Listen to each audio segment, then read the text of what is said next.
travel with us through beautiful Southern Oregon as we visit the gems of the Rogue Valley. These are some of the most popular and hidden gems in the region. We'll take you and explore incredible venues, amazing hotspots, unique museums, and places you can bring the whole family. So get ready for your hosts, Cassandra Wass and David Nienow.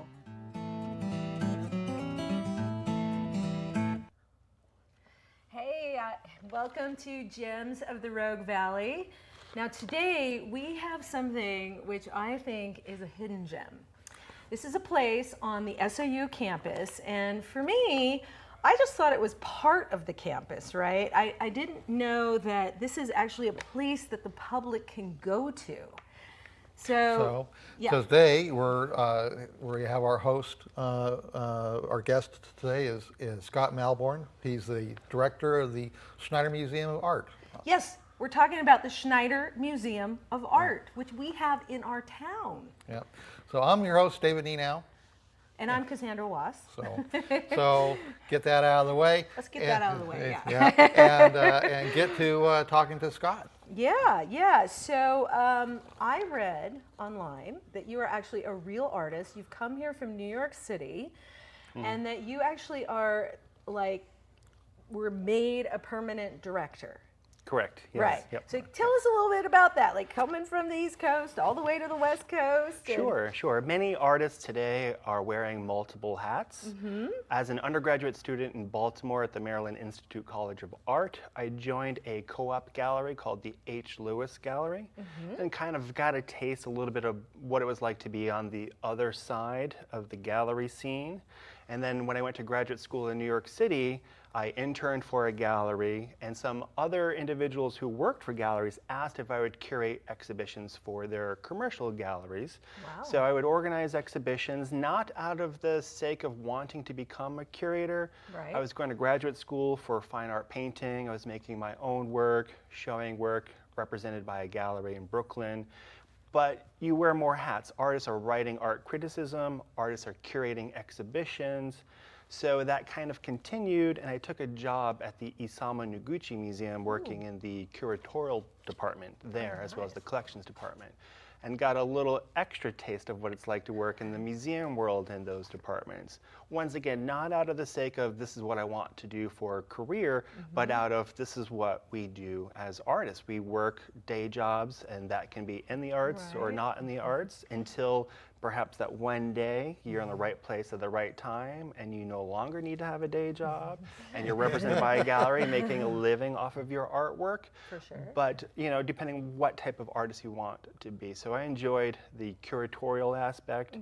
And then I came to Southern Oregon. This is where my wife is from. So please don't use the New York City thing against me. I like to say I have some street cred. My wife is from Southern Oregon. Okay. And we would come to visit her family often and fell in love. Wow. So what is it in terms of the type of art that you do as an artist? I make paintings, hard edge, geometrical paintings. Later, we'll probably see some images of one of the artists showing in the Schneider Museum now who makes that kind of artwork. Okay. Actually, I think about 10 years ago, I said to a girlfriend, I said, it seems like the future of art is geometrical art. I mean, are you seeing a lot more of that?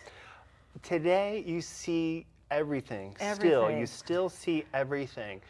With more and more technology coming into our world today, the more precious the handmade is becoming. So artists from different backgrounds with different interests pursuing their passion, whether it's geometrical or representational, landscape, portrait, figure, all sorts of work coming up.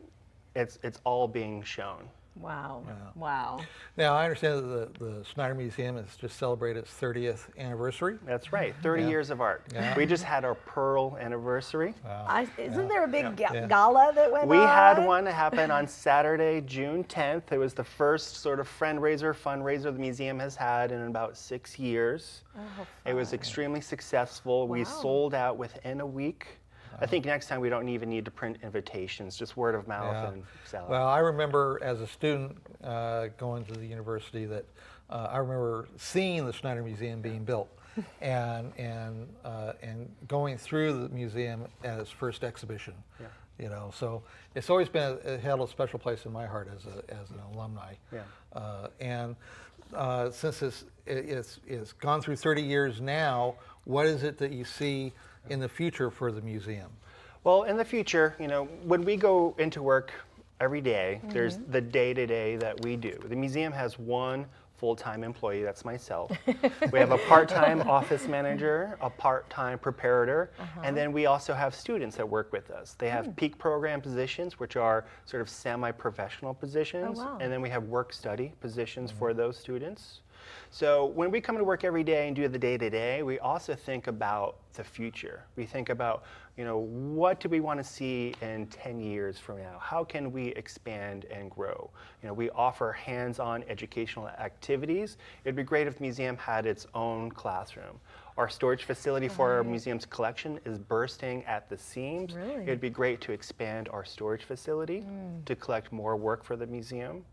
So we think about expanding the museum.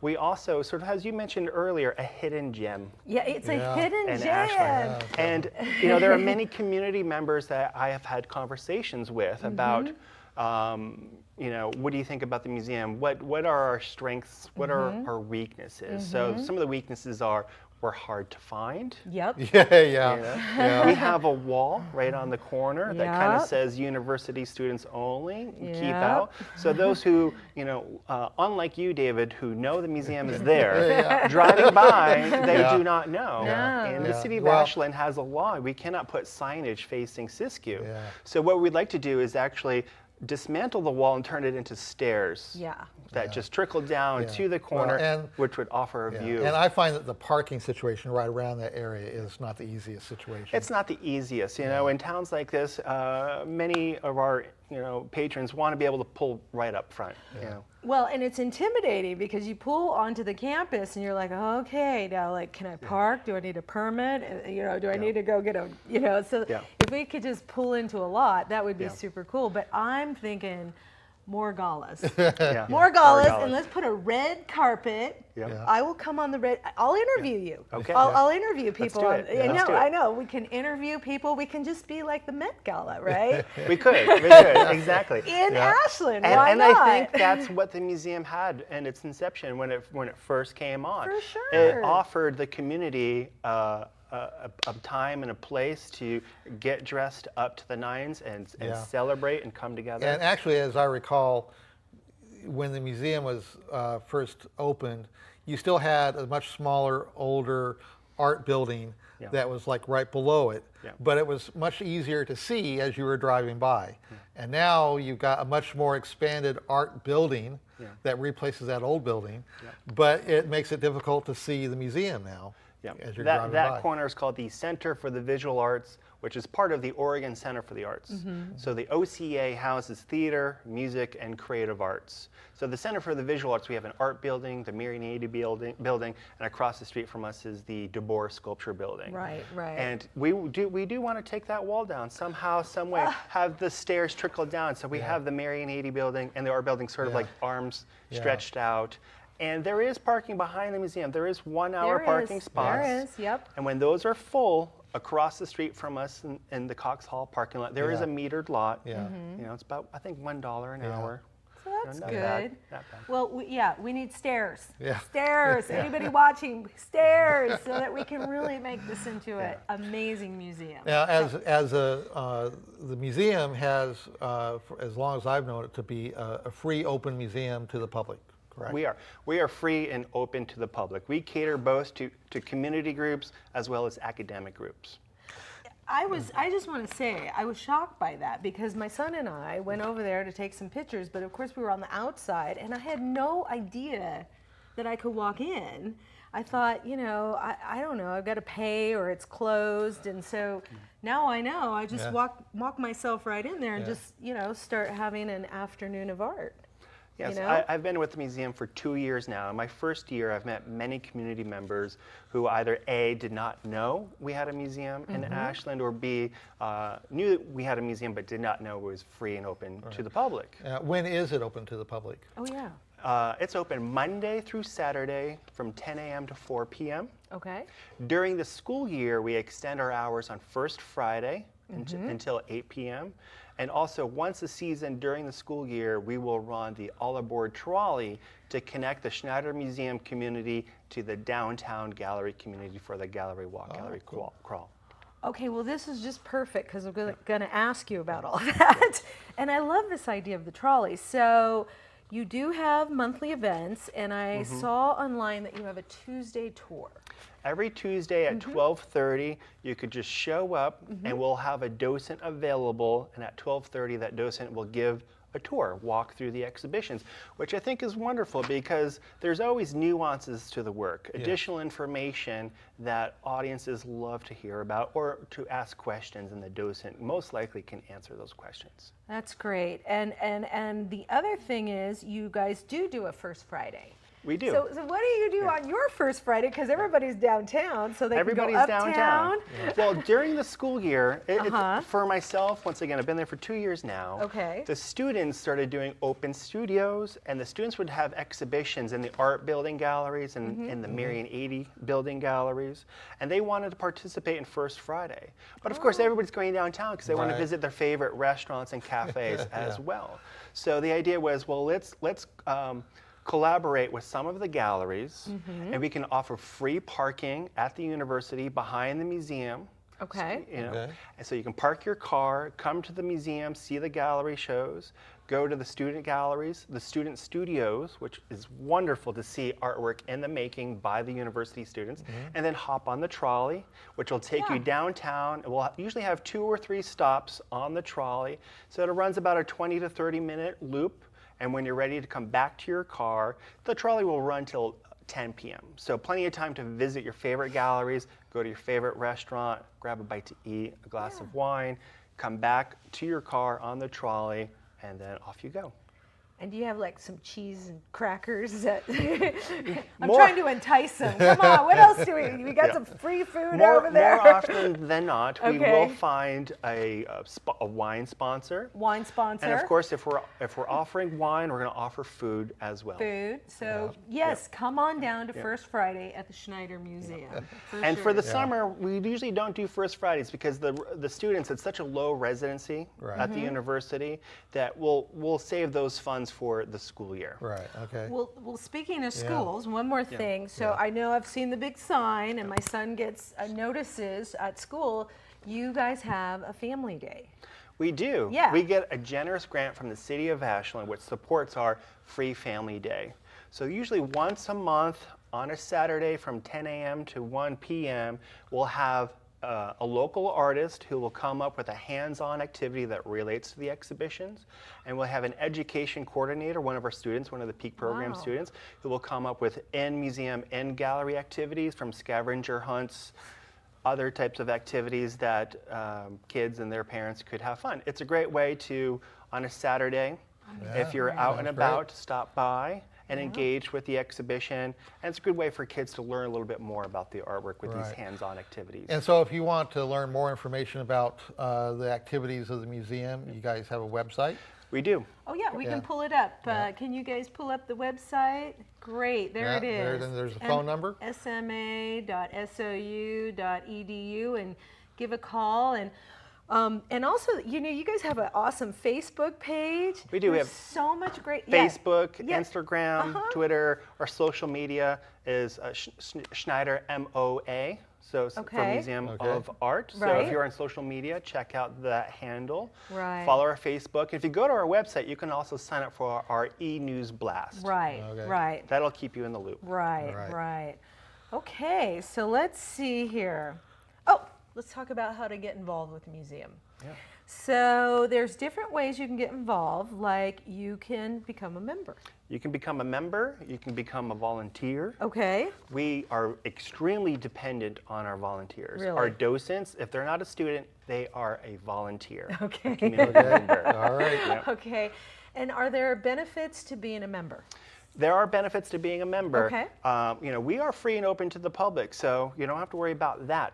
But when we have our exhibition openings, we do a 1-hour VIP preview where if we have the artists on the premises, you can meet those artists and talk to them about their work. That's exciting, yeah. And it depends on each season, each of our exhibitions. Sometimes there are other events we put on. It really depends on if we can get the artists here, have them present. And if they are, how much time do they have to be with us? And then we can come up with activities and contact our members to participate. And can you become like a donor to the museum? Absolutely. The community is full of very generous donors. So becoming a member, there are different levels of membership. Okay. That supports our operations and exhibitions and education and everything that we do. And then those who do want to donate, we do get calls with individuals who have artwork that they're looking to donate to the museum. Because we're bursting at the seams, that's really a case-by-case scenario. Depends on the size and scale, and if it fits the museum's vision and mission statement. Right. Nice, nice. Oh, great, great. And we've got that up there, the website again.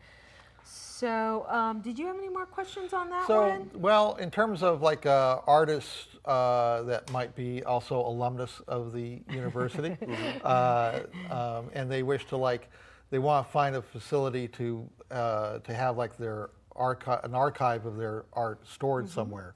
Does the museum consider those kinds of things? We consider everything. You know, our door is open for conversations, for considerations. You know, we are speaking to some community artists who have a stellar career, great work, and they want to leave some work in the community. And at the museum is a great way to do that. Right. And now I just lost my thought, so we'll forget Well, you that. know, I was going to say, I did see on the website that people can make submissions. Because that was one of the things, you know, we're getting to the exhibition part, but I was going to say, like, how do you find your artists? You know, do you just look around? Do people submit? Like, you know, are you just trying to get the latest, greatest? You know, how does that all work? All of the above. All of the above. You know, we want the Schneider Museum to participate in the art world on a national and international level. Yet we also recognize that our community artists need opportunities to show in larger, greater gallery spaces. So we contact artists in New York, Chicago, LA, as well as around the world. Our last exhibition, we had an artist from Tokyo who actually flew in for the exhibition opening, Really? Ken Matsubara, which was brought in by Richard Herskowitz, who was one of the co-curators of the exhibition. Wow. Our current shows now have a local artist for the summer, Liz Shepard. Okay. Oh, nice. Okay. Well, you know, Yeah. I think we should just get Yeah, right to yeah, the that's right. exhibitions because Yeah. we're starting to get on our time. So let's see. So you've got an exhibition going till September 9th. We do. And you've got 4 people. We have 4 solo exhibitions. The Schneider Museum has 4 separate galleries. Okay. So for the summer, what we decided to do is have a solo show by a single artist in each gallery. Okay. So we have Liz Shepard in our entry gallery. She is the artist living, working here in Ashland. Okay. Well, maybe we should start with her. Yeah. Yep. Yeah, so tell us a little bit about Liz, and then we'll pull up some pictures. Liz is great. I found Liz because there is a museum member, a community member who I Okay. would have conversations with who would say, you have to see the artwork by this artist, Liz Shepard. So I said, yes, I would love to do a studio visit. And during that first studio visit, I quickly thought, okay, I am definitely going to do something with this artist. Her work is incredible, extremely poetic. And you know, with our docents, we were able to do a walkthrough with Liz in person in the galleries, and she had our emotions up and down. Her work is extremely personal. It comes from the inside for her, and her sensibilities are just so poetic and beautiful. And her work is mostly watercolor based, correct? Watercolor, sumi ink. Oh, here's some of her pictures. Yeah. Okay. And go ahead, go ahead. I have found that her watercolor technique is just, I find, incredible. I mean, you know, it's so detail oriented. Yep. Oh, look at that. From a painter's perspective, we talk about an artist's sense of touch, and her sense of touch is just immaculate. That's stellar. I mean, look at that. Oh, Yeah. look at that. That's And her Yes. work ranges from very subtle and minimal to extremely detailed. Yeah, I mean, you look at that, and it's hard to believe that that's actually watercolor. I done. thought, remember, I Yeah. thought it was a photograph. Yeah. Wow. Yeah, and you're not the first to think. Yeah. Okay, well, let's see. Who else do we have here? Well, we also have Amir Falla. Is that Amir Falla. Yeah. Okay, Amir tell- Falla. We have two artists from LA. Amir is one of them. Okay. He's a young emerging artist who exhibits internationally. His work is getting a lot of attention in the art world. Yeah. He is somebody that's been on our radar for quite some time, looking for the right opportunity to work with him and his work. So I'm very pleased that we're able to bring him in for our summer exhibitions as well. And what you cannot see here from these images, in the gallery itself, he created and designed a vinyl wallpaper that covers the entire gallery. So these paintings are hung on this vinyl wallpaper of Oh, a wow. Mexican jungle. Wow. Look at that. These are just stellar. These are- Yeah, it's And pretty what's amazing really stuff. interesting about this particular work, this is a particular series titled Unknown Voyage. So I invite everybody in to read about this exhibition and see it installed with the vinyl wallpaper. Okay.